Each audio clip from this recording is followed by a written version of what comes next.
Hello. Thursday, February 24th. My name is Jenna. This is 11:11 with Jenna. I am here 7 days, 7 nights, 14 times a week at 11:11 a.m. and 11:11 p.m. Eastern Time, no matter where I am. If I'm in California, it's 8:11 for me, but it's 11:11. It's always 11:11 somewhere. It's just what's happening right now in life, and it's a lot of fun, and I'm happy to be here tonight because I'm sad with what's happening in the Ukraine and Kiev, and I'm dumbfounded as to why people have to be the way they are. That's what I'm going to say. But I'm holding anyone close. I saw some photos of friends of friends that are in the train station. It's beyond my comprehension, and it's beyond my ability to discuss, because 11 with Jenna. I'm a very loud person. Because I get emotional about it, and I just won't. But hi, Carl Hess. Carl Hess is here. William D. Lindemann. Hello, sir. How are you? Nice to have you here tonight. I don't know who else is here. 2 other people are here if you want to pop on. Julie. That was so much fun last night. Thank you for taking the time. Hey, Carl. When are you going to get that camera and microphone thing happening? Yeah. Hello. It's Thursday night. Back in the old days of 2020, 2021, we would have a Corona Roki action, but lately we've been having conversations with the creatives, and I'm digging it so much. Creative person tomorrow on the show, Armando, on the road. I'll be on the road. I don't know how. Hey, Patty Lohman, how was your sleep today? Did you have a nice sleep? Ooh, I love that sleep. I want to do that again just for that 4 hours of solid sleep. But I hope you're doing well. Patty Lohman. Tomorrow night, Displaced and Share. Saturday morning, Jeff Metzger. Saturday night, Tati. Tati, are you going to be here? I don't know. Sunday morning, Leanne Mackey Bartz is going to be here from her bathroom to discuss bathrooms. Sunday night, Poetry Glam. Monday morning, we move and we meander. Monday night is Movie Club. I have not seen the Maggie. Is it Gyllenhaal or Gyllenhaal? Okay, that's cool, Carl. We will. Yeah. I haven't seen the movie yet, and I keep forgetting. Is it Lost Neighbor, Last Neighbor, Lost Daughter, Last Daughter? What's the movie we have to see? And certainly Steel Magnolias at some point, right? As Julie says, get the boxes of Kleenex out. And then Tuesday morning, Patty Lohman's going to make a pistachio cake. And Tuesday night, you've been watching Rob Morocco. Rob Morocco. Last Daughter, is that what it is? Hi, Bonnie Barker. NorCal in the house. I heard it snowed. It snowed in NorCal? What? So Tuesday nights, we've been watching Andy Rader for well over a year for most of them. This Tuesday, inspired by Suzanne. Did you really? Thank you. I'm not public. I'm just excited just sitting here talking. I'm going public right now. I'm editing the privacy. Now it's public. Each one of you can share and share and share. I like this show. Tuesday night, we are going to beat Andy. Everyone gets a shot. Whoever wants to come on and just do their impression of Andy. You could be, I know what I would be if I was really going to do it, but I'm not going to tell you because that would blow the whole thing. But that's Tuesday night. Wednesday morning, maybe something. Wednesday night, probably something else really cool. Thursday, I loved this morning. I loved this morning with Michael. His grandson was there. One of his best friends showed up. Another friend was there. So cool. You know why? Because he shared the show. Right. So before I go any further, I am going to just share it once. I'm going to post a little something right here. I know she's always asking me to share the show. That's really the only way. I mean, there's going to be a point where it's just going to be my mom and I, right? Or William and I talking. Not that there's anything wrong with that, but I could just call William on the phone and not sit here and do this. Or we could do this without being online. You know what I'm saying? So if you share the show, maybe one of your family members or best friends or brothers or sisters would go, that's really cool. I want to be on that show. Just like people. Thank you. Like Jim Berkowitz. Who is Jim Berkowitz? Ladies and gentlemen, this is what's such a trip. This world is so cool. This is someone that I have sent music to for a very long time, have never met, never been in the same room, never talked to before, but right now, here on 1111 with Jim Berkowitz.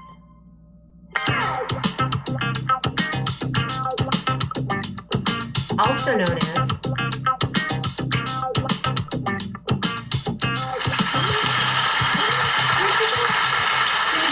Jimmy Jazz. What's up? Hi. Hey. What's happening, Jimmy Jazz? Hey, this is pretty cool that we can have a face-to-face discussion across the country from Colorado to New York. And there are people on coast to coast and in Canada right now watching the show. Yeah, no, technology is an amazing thing. That's what I spent the vast majority of my life was actually figuring out how to help business people use computers and software. That was my thing. Yeah. Help. Are you a techie? No, not at all. I can't write a lick of code. I never learned how to program. And I'm not that good with computers. I'm pretty good, but not great. It was mostly psychology, like applying how people think to how they're going to do something. And I was one of the first people who ever got their hands on an IBM personal computer in the whole world. Yeah. Really? Yeah. How did that happen? I was working for Arthur Anderson at the time, and I wanted to, when the IBM PC came out, I was like, oh, I definitely want to see what that's all about. And they picked 10 people in the whole country to go to Chicago, which they had the training thing there. And we all got these IBM computers. And at that time, They're really big? They were like solid, like they were like heavy metal. And it only had one big floppy disk. You had to keep taking the floppy disk out and putting a different, like they had a data disk and a program disk, and you'd swap them in and out. And there was, it was wild. The very first spreadsheet in the universe was something called VisiCalc. Did you ever hear that? I heard of it, but... Oh, it was terrible. No, it was like terrible. But it was the first, somebody created that idea, the concept of a spreadsheet. You know what I mean? It's pretty wild. That's real talent, to be able to come up with a whole new paradigm of how you can work with numbers, right? So, but anyway, I have two loves in this world: technology. Hold on 1 second. How you can. I have to lower something. It's me. But continue. No, I was going to say the two loves of my life are technology and music. Those have consumed 98% of my life. And you're a DJ.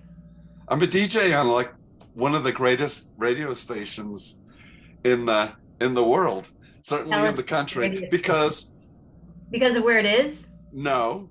Well, that too, because the people who live here this is the land of broken toys. It has such interesting people here.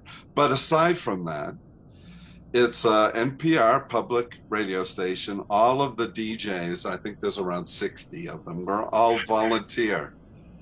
And we are allowed, as long as the FCC doesn't start calling, we can play anything we want. Really? There's no formats. There's no commercials. You can talk a little if you want to talk, or some people do talk shows. Some you can play music the whole time, and then you fundraise. Fundraising is starting next week. But yeah, we have 5 staff people who run this major radio station. And can you play? I mean, I've been interviewed on radio stations across the country, and usually I know that back in the day you could play more pieces from a record. Can you play a whole album if you wanted to? Well, that's funny that you should ask that, because there's actually an FCC rule against that. There's a Okay, certain, you can only play, and it's album and artist. Like you can't play, like you're not really allowed to, I don't think, do like a entire set of like 6 or 7 Stevie Wonder songs. So it's, why is that? I don't know, it's the FCC. I have to call them up and ask them why they do those things. But other than that, the most interesting thing is, I think we have 60 people. They all love music, but they all like a different type of music. 60. And so it's made an incredibly eclectic radio station, to say the least. You never know what you're gonna hear on that station. And you know what? It's all amazing, because these people all love music. They know what they're doing within their genres. I mean, so it's truly amazing. And then we have all these great music festivals here in the summer, and we broadcast them on the radio station. It's nice. Yeah. So tell us the radio station. Oh, it's KOTO, Kodo FM in Telluride, Colorado.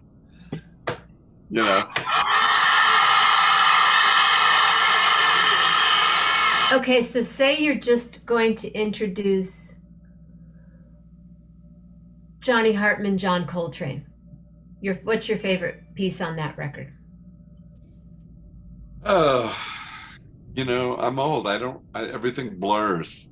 I don't know exactly. I know I have the album somewhere, but I don't remember. What's a song that introduce one of your favorite songs right now, and use your whole radio, like we're on the radio, we're listening. What time is your show?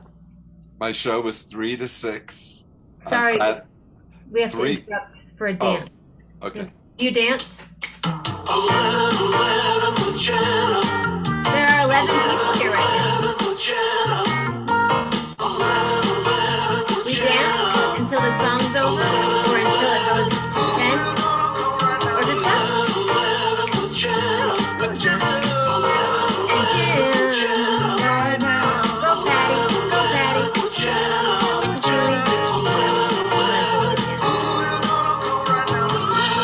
Thank you, William D. Yes, KOTO FM at Telluride, Colorado. Okay, you're just about to play. Let's hear your intro. So, all right.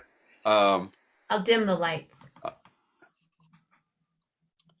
You are listening to KOTO FM in Telluride, Colorado.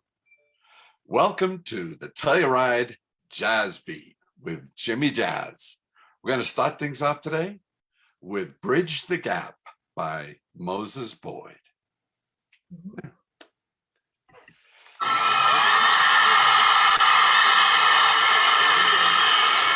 You're getting a lot of standing ovations, and there was somebody here that was looking for you. His name was... No, I know who it was. Tom Shalaki. He's a good friend. Mm-hmm. I don't remember. He spent time in Telluride. That's how I met him. I've been here like 17 years, so not as long as some, longer than many. And he's a good guy. He's a filmmaker. There's a bunch of filmmakers. For like a little town that has maybe 1,000 people. There's like famous movie directors and not famous movie directors, and there's an incredible amount of creative talent here. Well, and the film festival is a big deal there. Yeah, that's like an interesting, weird story. I mean, basically, There was just somebody who was involved in the creation of the organization that became the film festival. He had come to Telluride, which was not very developed at that time. I mean, it was just not developed at all. So somehow, Telluride has a lot of natural beauty, fell in love with it, and they just started to do it. It was very small at the beginning, and then it caught on. And the thing about the film festival here is also weird. Everything here is weird. First of all, they don't tell you any of the films you're going to see. Right. Until the day you get here and you get the book thecomes out, and then here's what you're going to see. So that's the first thing. The second thing is that there's no paparazzi here. There's like the New York Times is here. There's people who are going to write reviews of some of these movies because they're premiering here, but no paparazzi. Everyone's just walking around in their jeans and t-shirts. There's nobody dresses up for anything. And it's cool because they're not harassed here. They come here and they're just walking around the street. You see them in the bar, in the restaurants. They're not hiding. They have a lot of like things for the public where they're directors and actors talking about some subject, and it's right outside in a park that anybody can go see.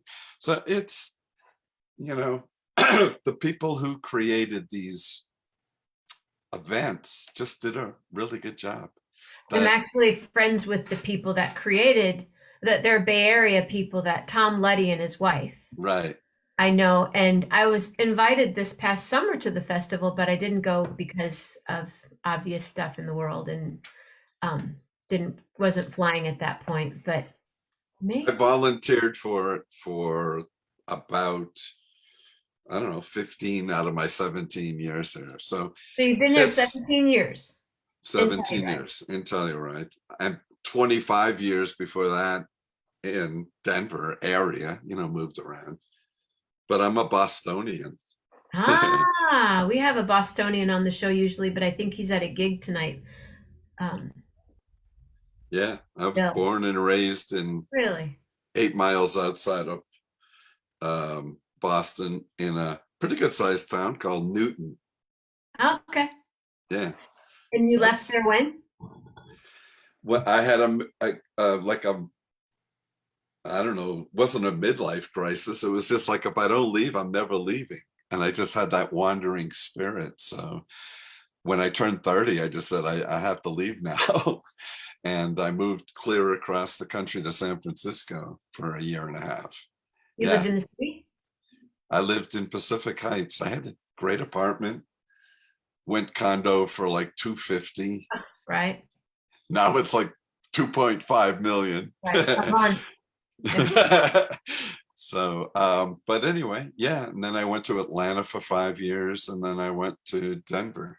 And when I went into like semi-retirement, which just basically means take some time off and not work for anybody, I moved to Telluride.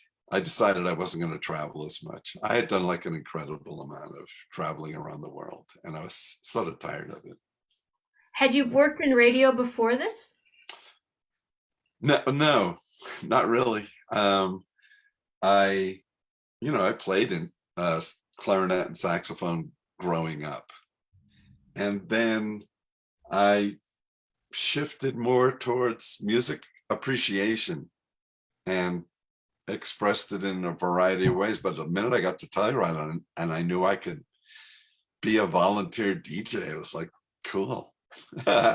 So how'd that come about? Did you see it on the paper? Was it something on a bulletin board? I said, who's the guy who decides what's on the air? And they said, oh, you got to go see this guy. So I went and met him. We talked for a little bit. I told him that, I was going to have a jazz show, and that they had a jazz show, but then that guy left. So they were sort of didn't have much jazz. So I would say for, a good out of the 16 years, probably the first 12 years, I played straight ahead jazz that, but was new. Like I would maybe play a little Miles Davis or somebody, but once in a while. But I wanted to have new artists have an outlet where they would, I would play all new music, and I did that, and I was also on the board of the jazz festival. And the bottom line was, And you're not on the board anymore? I am on the board of the Oh, jazz you are. festival. Okay. Yeah. So, but the thing was um,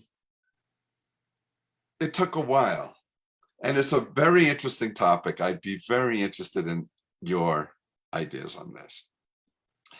It comes down to, are you going to give the people that are the particular audience, which is this people in Telluride, what they want, or do you try to give them what you think they need and educate them and like raise their, change their whole Mm. deal so that they like and understand Charlie Parker and Dizzy Gillespie and all like that? Like, I always wonder about jazz education, because I think before jazz education, you have to have jazz appreciation. And I think the way to get young people interested in jazz is by exposing them to music that they really like, that has elements of jazz in it. In other words, approach it from something they already are into. So you don't have to sort of get them over to your side of liking a different kind of music that they've never liked before. So, but I think if you expose people a little bit, then they start to hear, like, this music, and then they get interested in it. And then that's how I think it happens. So anyway, the long and short of it was, we were trying to do a traditional jazz festival with traditional jazz. Mm-hmm. And it wasn't that well attended, and we would not really make any money at all. It was just going along. And whenever we would bring a jazz artist to Telluride, it wasn't very well attended. And, as soon, we're not like like if you look at the lineup for the Aspen Jazz Festival, there's not a single jazz artist, not even anybody close to a jazz artist in the It's entire lineup. probably evolved through the years. I've performed at it a couple of times. So, but we have Changing. shifted to do an amazing job of getting really good jazz music, but that the people here can move to. Nobody wants to sit in a theater and listen here.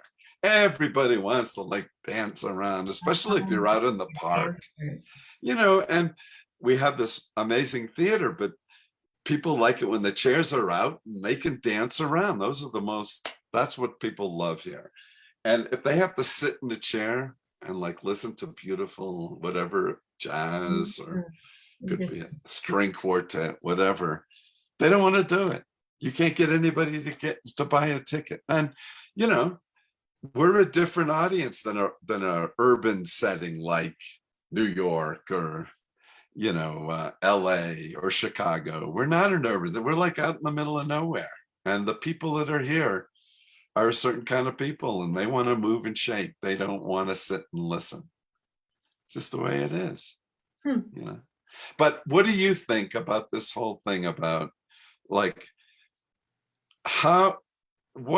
why aren't we creating more interest in jazz amongst young people? Or do you think we are? Or do you think, Well, first of all, I'm really concerned about where popular music is now in the world. I don't listen to it because with all the auto tune, there's a frequency that hurts, that gives me a headache. I mean, it's real. It's not right. like, oh yeah. So I don't listen to, I don't even know who I don't listen to, but I don't listen to it. Every once in a while, I'll hear a John Legend tune that I like, or I'll find something, I'll go, oh, I like that song. But I go to educational conferences. I go to Jazz Education Network, and that's on jazz education, but that's people that are already interested in it.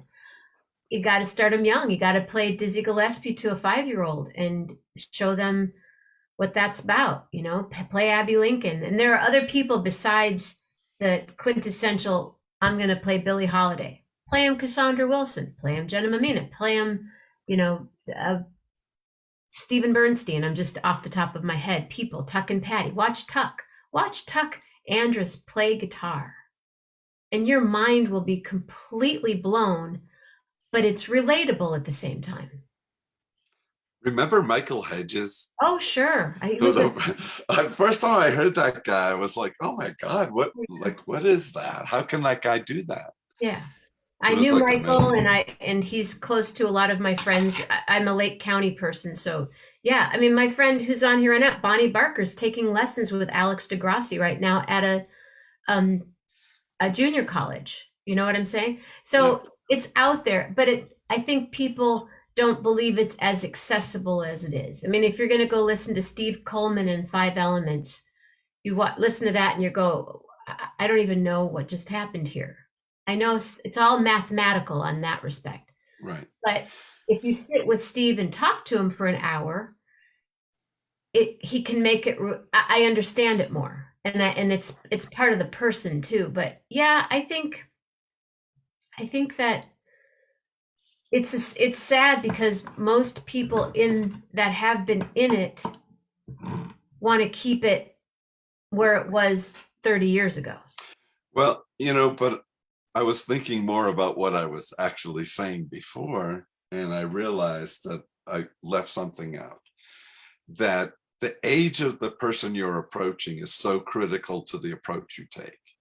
Like when somebody is really young and really is malleable and hasn't formed opinions about music, if you can expose them to jazz, that's fantastic. Yeah, And their brain is different. Their but brain will be. how old does a kid have to be before he's already like, oh, I like rap, or I like, like 8, 9 years old, maybe 10? I was listening to Nat King Cole when I was a baby. I was cooing to Nat King Cole when I was, ask my mom, she's here, when I was Because 5 months old. your mom played it and you Yeah, my listened to it. parents were into good, Right. Tijuana, Herb Albert and Tijuana Brass and Brazil 66. Yeah, And my parents listened to Perry Como and yeah, me too. I Frank. love Perry Como. That's who was on the radio. People like him. Mm, But love Perry Como. what was I going to I felt say? like Perry Como was like my uncle because my my mom's sister met him somewhere and took a photo, and there was a photograph of Perry Como in my house from the time I was maybe 6 years old. I'm like, oh yeah, there's Perry. Like I knew him. The attention span is just not there. 30 seconds and they're on to the next song. Yeah, that's the thing. Kids now this is how people listen to music. Oh yeah, I listen, or this is how people make music. Oh yeah, I say something about a record that I made, and then someone goes, "Oh, my nephew just made a record on his phone." Okay. Well, a lot of what's been going on with software is taking things that were difficult to do and that required an expert and giving them the tools to do it without having to have any the original skill that you used to have before that tool came into existence. I mean, it's like there were there are good picture takers and there are bad picture takers, but now they have tools. You could fix your picture up all different ways. You can do all the. But even still, some people are bad. Well, that's true. That is very true. But it's just like, like making music now. You don't even have to have any people in it. It could be all electronics and all effects and all everything. And it's like, it's scary. It's really What can I say? But I don't But I know think if. that maybe a program in are there kids, are there young children in Telluride? Probably not a big. Oh yeah, like so many young families want to raise their kids here. The schools here are insane. I teach a So workshop for kids called Scat for Cats, and it's yeah, using your body as an instrument. And I go in and I scat, and we do movement, and we sing, and it's not music. You're right, Bonnie. It's not, as far as what's happening now in popular radio, but it's so important. I love. You can see the kids that get it too. When you're in the room well, with them, and they're like I said, if you have young kids and it's a game, they love it. you know, you can have them just trying it and playing with it. But Do you kids, play still an instrument? nah, no. I am like totally into just sharing with the world the, the music that I play. And so, yeah, so I started to say this before, and then And I kind interrupted of you, laughed probably. at, no. I lost my own train of thought. But I played very traditional jazz for many, many years. And then I was like, what am I doing? I'm trying to play a music that the people who are, you know, listening and are here don't really necessarily want to hear.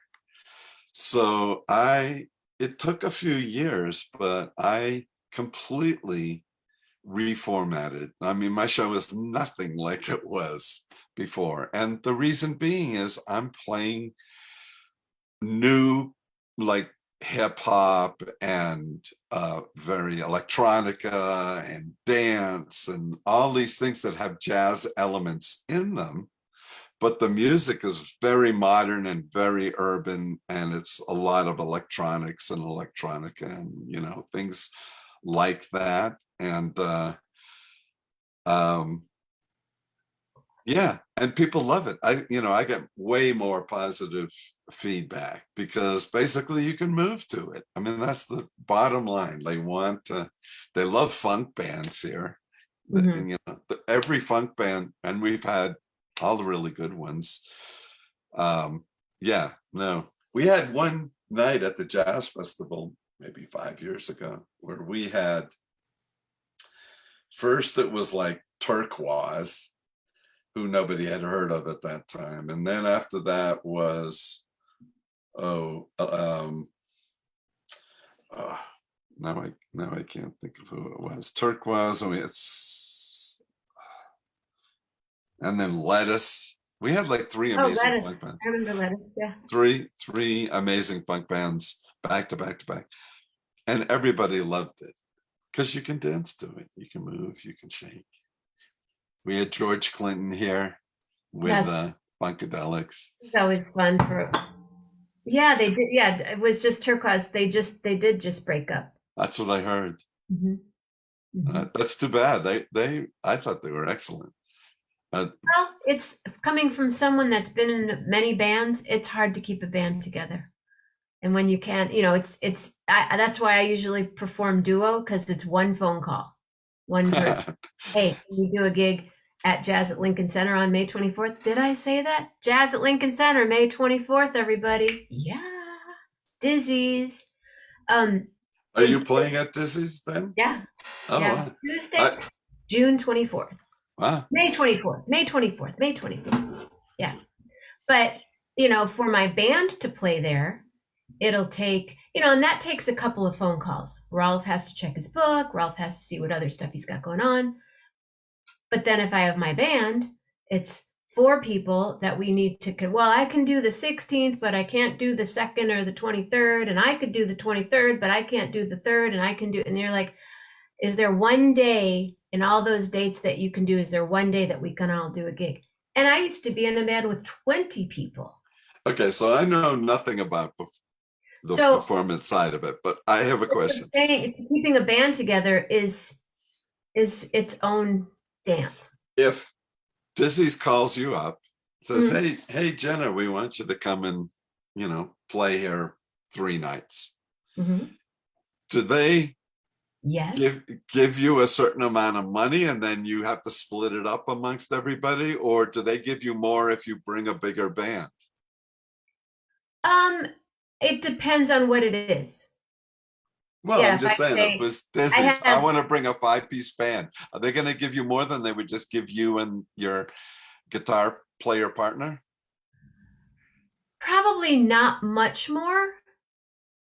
Um, yeah, probably And not much more. and then you split it.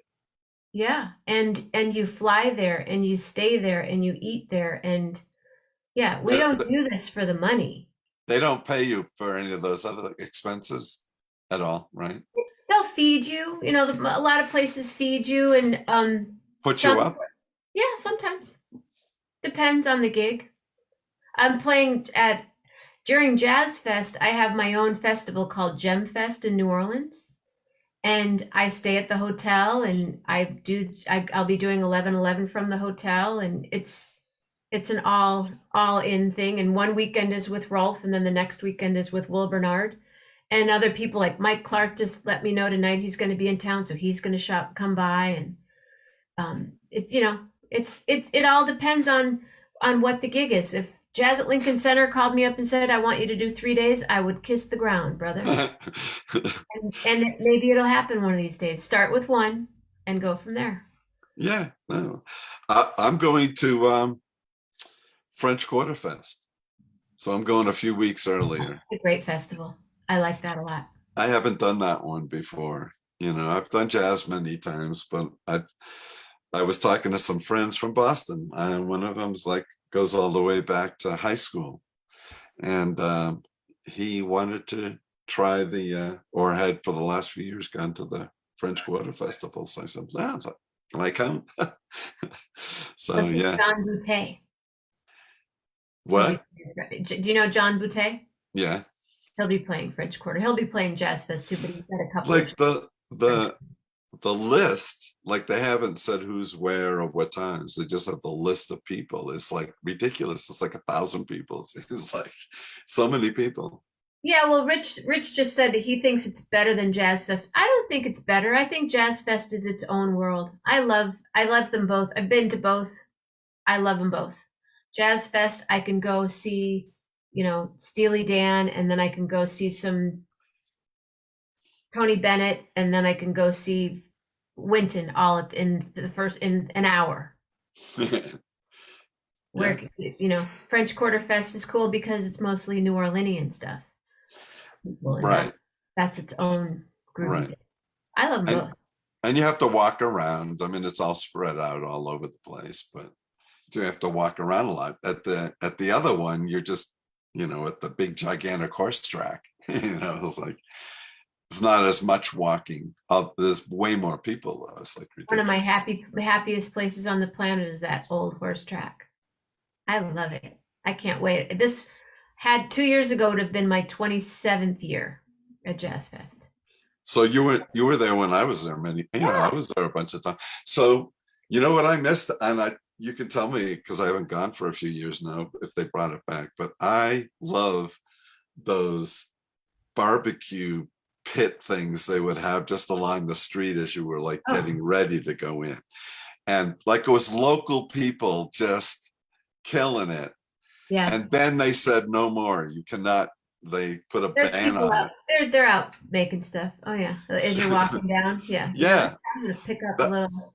That was the best food. Right after. Yeah, food that they just made. And who knows what it's going to be like this year? The protocols will probably be different. And it seems everything is getting, at least for now, knock on wood, things are better. This is the first or maybe the second week in Telluride that we haven't had a mask mandate. So we just took off our masks for the first time in a long time. You had to wear a mask going into any indoor place. You had to wear a mask.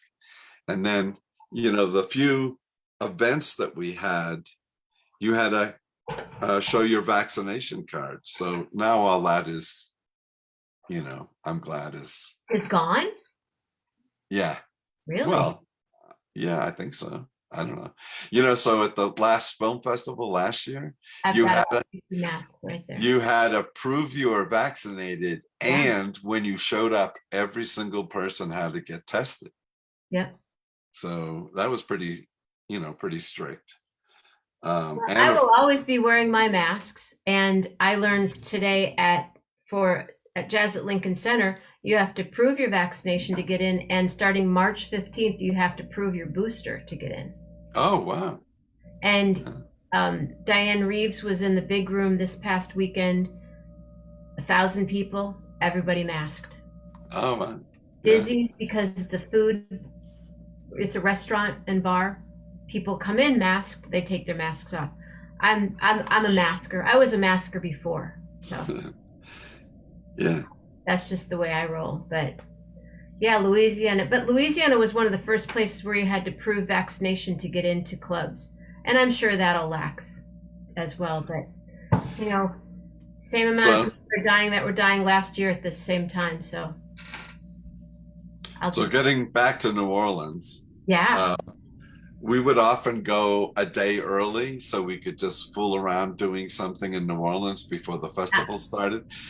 Did you ever go down to the Tabasco place? To the That tobacco, island? the That island? Yeah. Where they had long that. time ago. I haven't been there in years and years and years. That whole thing fascinated me. It's pretty amazing. Yeah. Like, and do you remember the story about that guy? Tell us.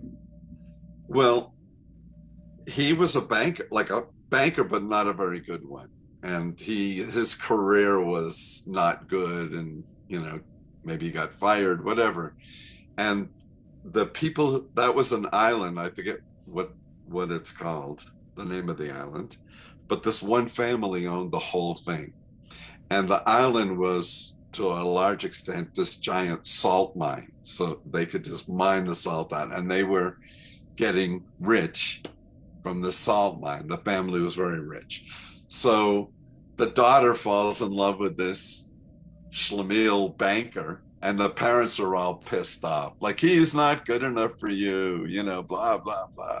And like just putting him down and, all that kind of stuff.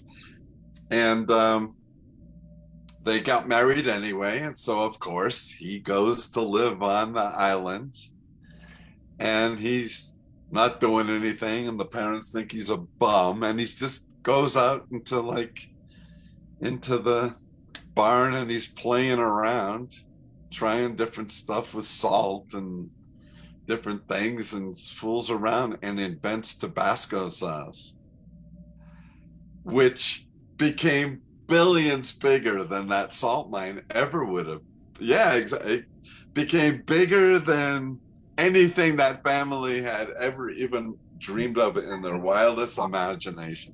So it just shows you, one good idea, one good Out thing. the barn and create your Tabasco sauce.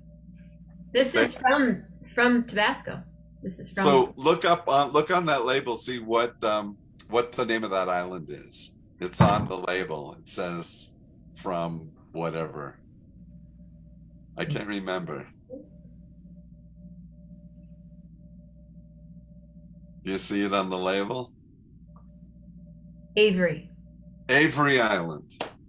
Yeah, it's about maybe a couple hour drive or so from New Orleans, but it is so worth it. And of course, now the family donated the whole island, and it's like a nature sanctuary. They have like incredible birds and crocodiles and alligators, but mostly different kinds of birds and things, and you just My can friend drive Agatha, around. tour Yeah, guide, used to take people there all the time. Oh, let's go to Avery Island. We're going to Avery Island today. yeah, it's fun. Yeah, I thought it was pretty entertaining So day. you're going down for French Quarter. How long are you going to be there? A week. And where do you Yeah. stay? So Airbnb, and we got an amazing, I can't believe we got this beautiful old New Orleans home. It looks so Where? cool. I don't know exactly where it is. I'd have to look it up, but it's three of us going, and it's like $300 a rent. If that house was in Telluride, the same house would rent here for like $1,500 a night, For sure. but there it's 300.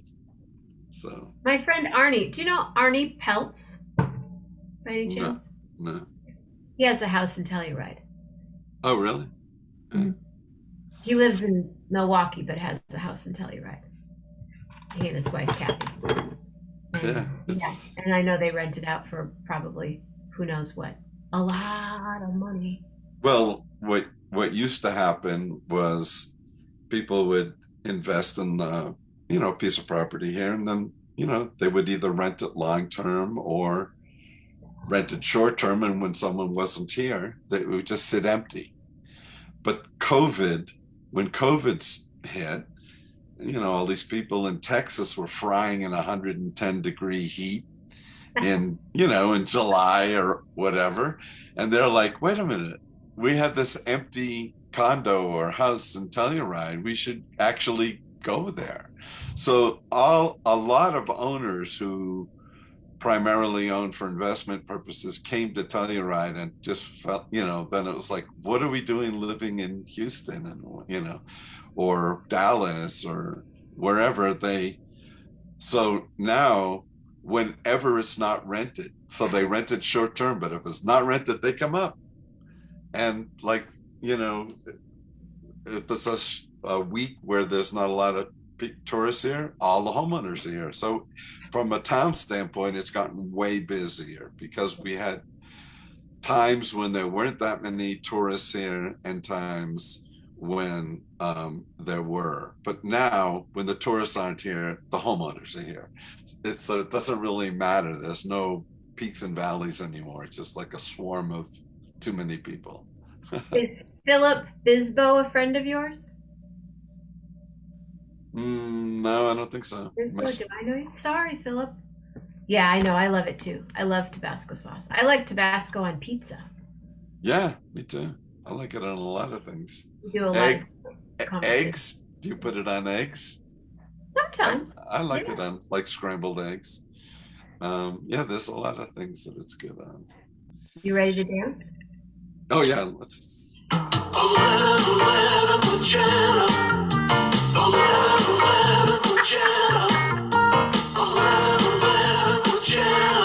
you, everybody.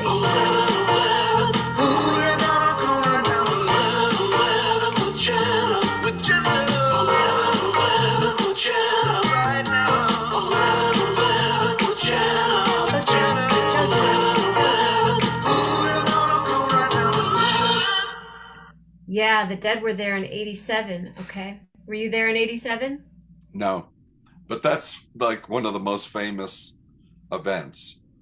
That's the other weird thing about Telluride. We have concerts we should never have. That I don't. No, really. Okay, so we have like a big field with like a park, and we have a nice stage, which we recently built, a much bigger stage than we had before. And the most people, the absolute maximum, if it was packed to where you couldn't get another single body in, is 11,000. Do you realize how small that is in comparison to other audiences? Okay. Now, most of the festivals and things are not 11,000 people. It's more like 8,000 people, 7,000 people. So, a couple of years ago, we had Pearl Jam here. How do we, like, Pearl Jam is performing, They just played in Seattle last night. And everyone thinks Eddie's from Seattle. He's from San Diego, you guys, just so you know. But they're performing to 40,000 people a night, 50 more. Right. Oh, yeah, probably. So to do it for 8,000 people in Telluride is pretty cool. That's really cool. And then, oh yeah, are you kidding me? It was like fantastic. And then we had 2 nights of Neil Young a couple of years ago. It was amazing. And his backup band was Willie Nelson's son. Oh, Lucas. Lucas Nelson. Yeah, oh, it was fantastic.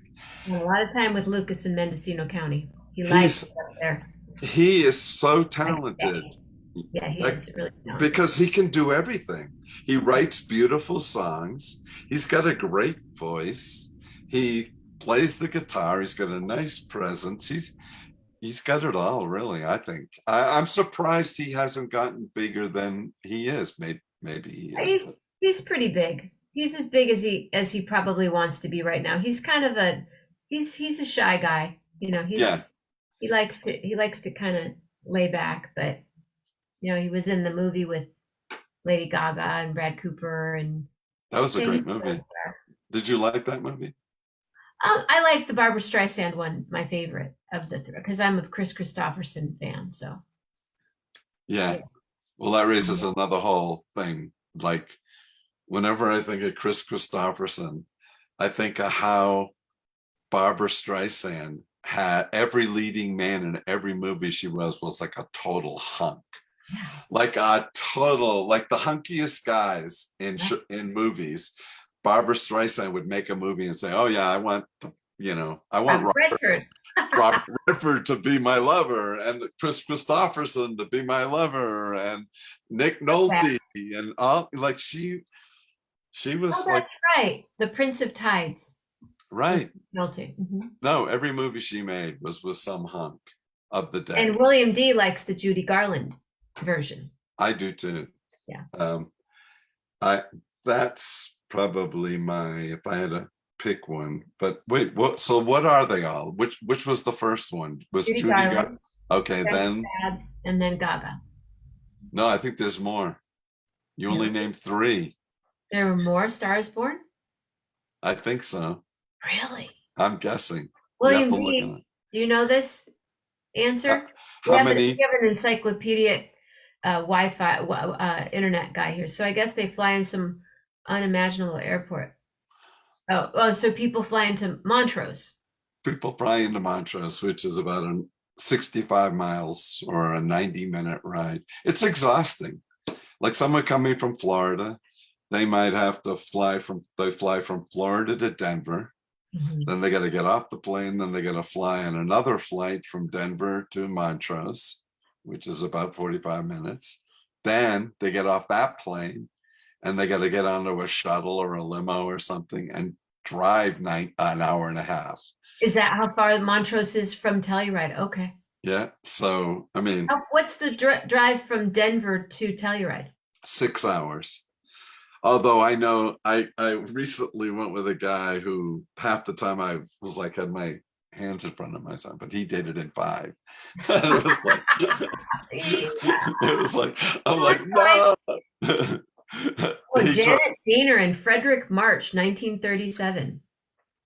Oh, that was the first one. Go Rich. So that's 4.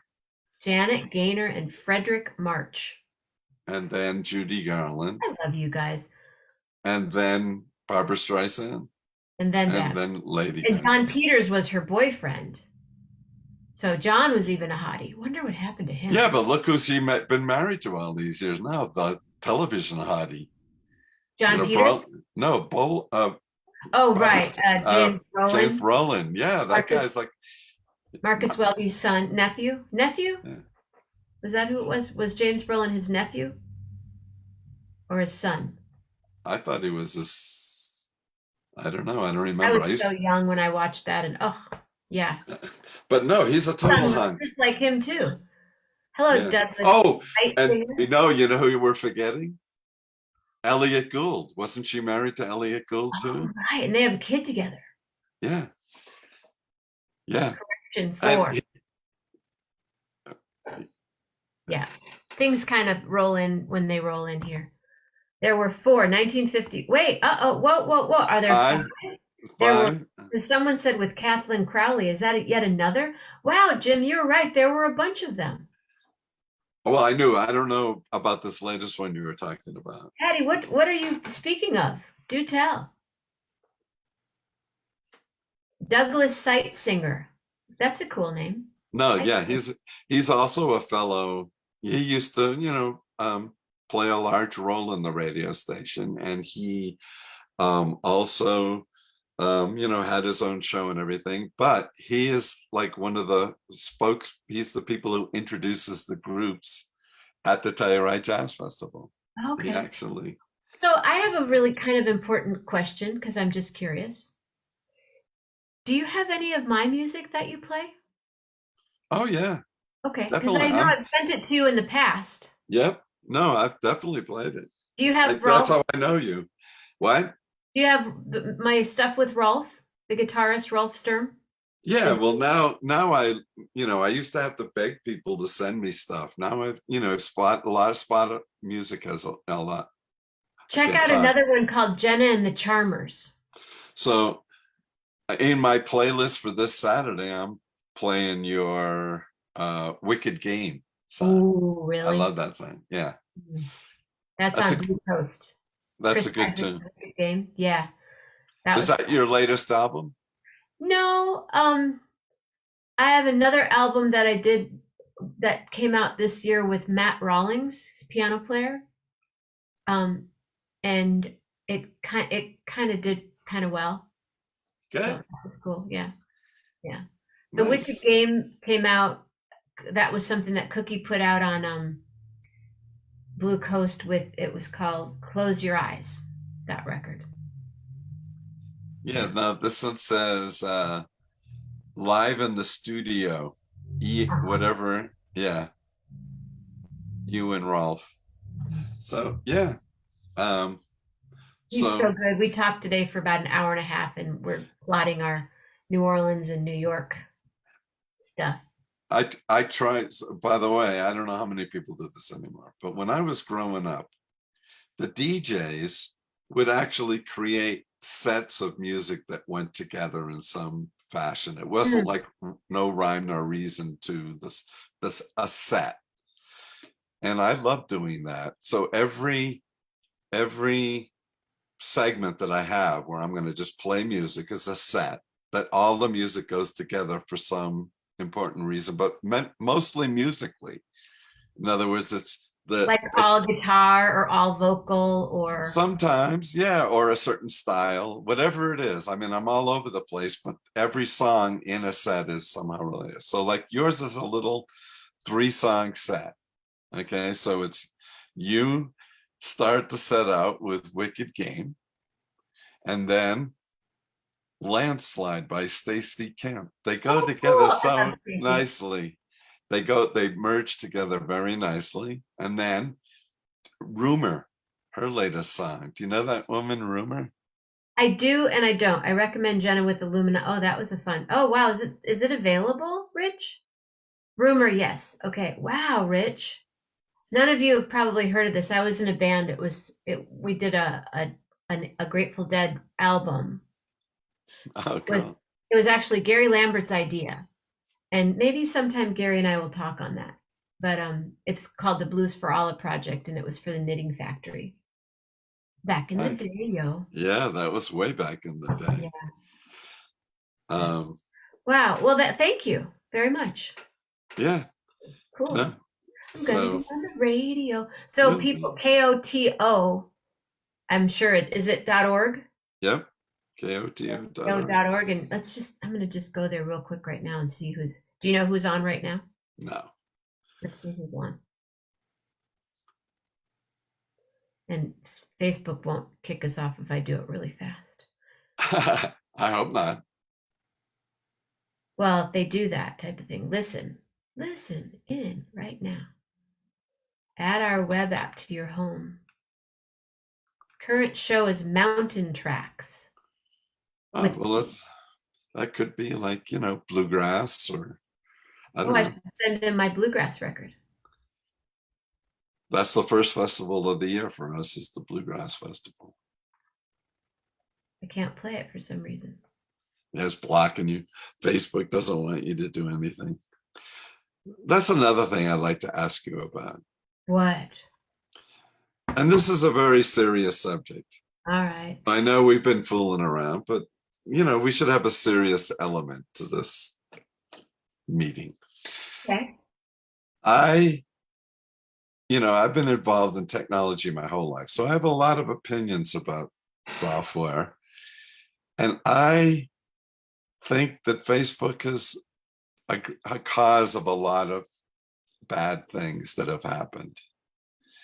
And You mean to what, people, to yeah, society, to yeah. Like it's splintered ours. Like back in the 60s, there were maybe, there were groups, but it was like large groups. It was large groups, like the establishment versus the hippies. But now it's splintered into thousands of micro groups, and every group hates everybody not in their group. They hate all the other groups, and it's not good. It's splintering us apart. It's making us all different. We're all people here. And instead of helping to, bring people together, it seems to me to be splintering people apart. And it makes me sad. It just makes me sad. And that we're not even talking about the whole news. Like when we got news, when Walter Cronkite said something, now maybe he was tilted, but we all believe what he said, and he was the only one saying anything. But now, to think that if I go to Google and go into news, it's showing me what they think I'll like. It's not showing them anything that I don't agree with. I'm not getting the other side of the argument. You only get spoon-fed things that you already might have indicated that you like or believe in. And I really think, people are not thinking out these things and making choices. They're only being presented with one side, and so there's no choice to make. They just helps them make them feel like they're right. And they dig in, I am right, and I've got all this proof, of course, because they're getting all the information that says they're right. Well, everyone says, well, I did my research. Okay, whatever. Do your research. As far as Facebook goes, and you said it's splintering off. That's why I do this show. This is a community of people from all over the world. There are 12 people watching it right now, but throughout the week, I have 5,000 friends on my page alone, and then other people share the show. They listen to it. It goes on YouTube. Thank you very much, William D. This is community and connection.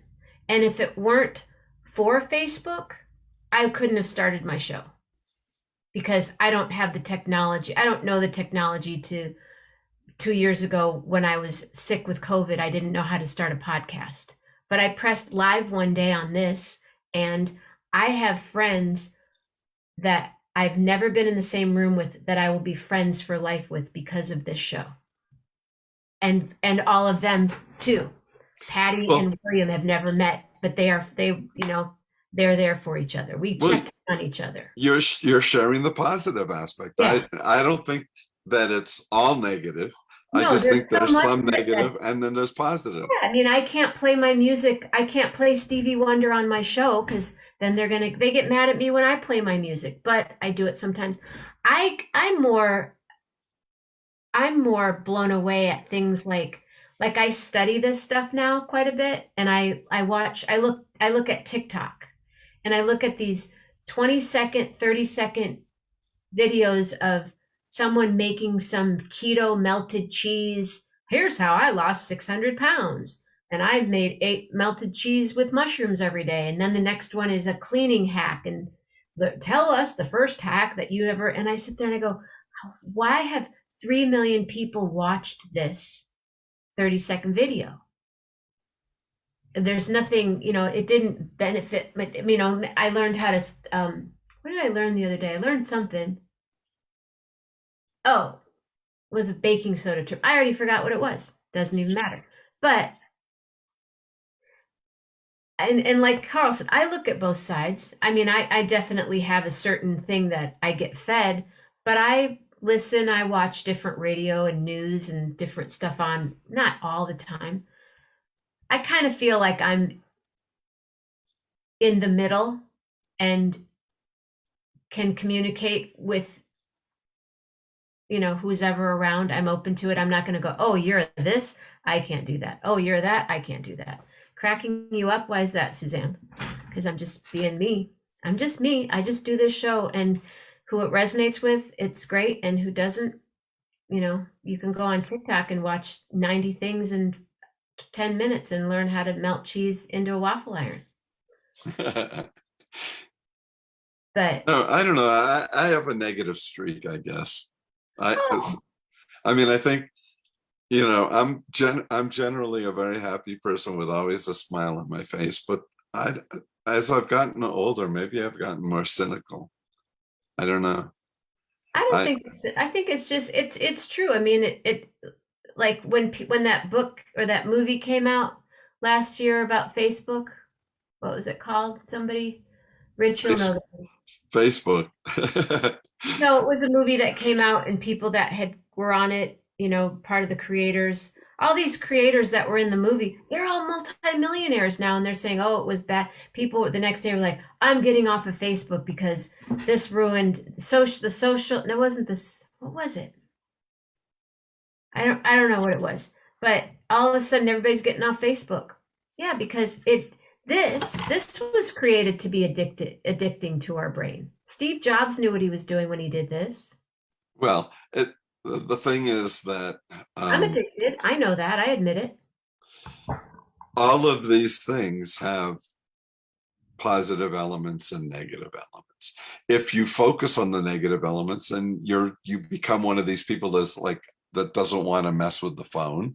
And if you know, just think from an educational standpoint, if you want to learn something, you can learn it right from a phone. You can watch a video and Just YouTube it. Just YouTube it. Why don't you look it up in a book? Why don't you go find that 80-year-old person that knows how to do it and learn from them? Go see my friend Gloria Weberg. She's going to be 100 next week, you guys. Gloria's going to be 100 years old. well, my Google growing up was the World Book Encyclopedia. Right. And Right. Everything, remember how it was alphabetical? And then after you bought A through Z, then after that you would buy a book for each year, so they always could keep selling you the next book the next year, which had all the new stuff in it that didn't exist the year before. Right. Can you imagine being someone that sold those for a living, Yeah, that was a big thing. door to door, Yeah. encyclopedias, or the vacuum? What kind of vacuum? My mom had one of those vacuums. Hoover. No, it was a vacuum that they sold door to door. The Yeah. big old vacuum. I don't know why I'm so green tonight. Am I green? You are a little on the green I side. know. Well, maybe did you have a green shake Yeah, I today? did. I Oh, did. well, it's spread. But I had beets in it too. Oh, I don't know. My friend John Getz was in that movie, The Social. Yeah, it's not Social Network. oh yeah. That's the movie about Facebook. But this was, no, it wasn't a Hoover. It was that really big vacuum that you had, Mama Grace. I can't think of it. It's kind of late. It's 12:19, Oh and yeah. I would love to have you back. Will you come back sometime? Sure. Even though you're really negative? I'm just kidding. Well, you turned me around. You made me realize it. That's the first step to change, is being aware. Being able to acknowledge it. Yeah. Electrolux. I think it was an Electrolux. It was heavy. Now I have this little shark. It's cordless. I love my little cordless sharks. I'm going to go vacuum. I think I'll vacuum again today. I love vacuuming now because of this little thing. But it won't last as long as the Electrolux would. Oh, thank you, Bonnie Barker. So right now we're coast to coast. And yes, please, will you come back? Because you know Yeah, what, you sure. guys? Here's an example of Jim and I had never met before. We've probably been in the same room. We've probably been in the same tent in New Orleans. We've probably been in DVA at the same time. Never have we met. And Right. now there are 12, 15 people that know about you and know about KOTO. And that's what this is about. Yeah, cool. I'd I happy share to and do share like, and if it. anybody wants to donate a generous donation to any of my PayPal, Patreon, Venmo, what am I missing? Zelle, feel free. We're always open. And I just love this tonight. Thank you so much for being game. We've been talking about it for a while, and you said, yeah, how about next Thursday? So, Yeah, nice. All right. Well, I'd be happy to do it again. I totally enjoyed it. all right. Thank All you. right. All right. And when you get a chance, go through the feed on Facebook, and there are lots of funny people said some funny stuff, and you can put in any. Yay, Tom says. Oh, Yay, Tom. Is it Shalaki or Shalaki? How do you say it? I say Shalaki. Tom I say Shalaki. Schillaci because I'm Italian. Tom Schillaci, yay, and he's not at KOTO anymore. He is at No, KOTO. he's a filmmaker. He's a filmmaker. Mhm. Tom, do you want to be on the show sometime? Come back and be on the show. He's an interesting dude. Well, that's how it happens. Yeah. Thank you so much. All Hey, right. I'm going to sing a song for you real quick. Okay. Do you have a letter for me? Would you pick a letter, please? L. L. L. Oh my goodness, L. Here we go. We're going straight to L. L. L. Oh my goodness, Jim. Jazzy Jim. KOTO FM is the place to listen. What time is your show? It's on Saturday. 3 to 6. 3 to 6. Well, wait. 3 to 6 Mountain Time. 5 Mountain time. to 8 in New 5 York. to 8 in New York City. That's a rhyme. So everybody stay safe. Everybody stay healthy. And everybody be real nice. Oh my goodness, come on back once or twice. You can come on Displaced and share tomorrow night. It's gonna be a whole lot of fun. Oh yes. Thank you, Jim, one more time. Once, let's give you a standing ovation. I'm so glad to be here tonight with you all. That's right, 11:11 with Jenna. So from your thoughts, make them light thoughts. From your words, make them lively words, and from your heart always make it a loving kind of heart. Thank you, Jim. Thank you, everybody, for being here. We'll see you again. Bye. Yep. Bye. Love hard, everyone. Real hard. Bye, Jim. See you guys. See you guys in a couple hours. Bye-bye.